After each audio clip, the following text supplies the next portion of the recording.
สบายดีพ่อแม่พี่น้องเพื่อนชาว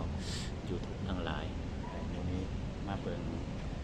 ค่าตั้งกล้องค่าตั้งกล้องที่เคยไหม้และหมดไว้เนาะนี่คือสมมติว่าโทรศัพท์กลับมาเอาเขามาใส่นี้เนาะเป็นการหลอกนี้หลอกนี้ค่ะยกขึ้นยกลงใส่โดยหัวหนักไว้ไปทั้งขาได้ทั้งขาก็ตัวนี้ได้นะครับ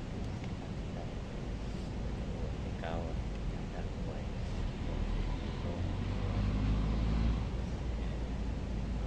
ตัวนี้สำหรับคนนี้มันลอกให้มันเวลาเมียบางอย่างมันเอาลอกเนี่ยตีได้ถ้าว่าต้องการคนสูงเด้คนสูงต้องยืดขึ้นไปได้ก็ใส่ตัวนี้ล็อกมุมไหนที่เก่า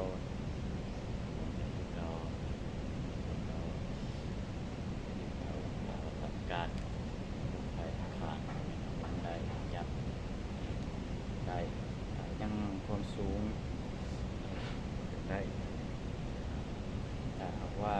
ยังบุพอยังสูงยังบุพอของเราสามารถยืดตีนขึ้นได้ยืดตีนได้ยืดขึ้น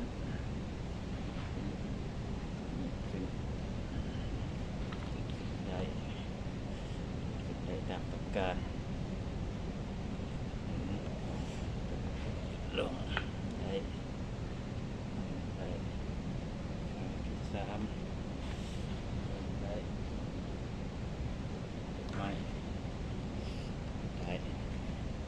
ได้สูงทำได้สูงมาได้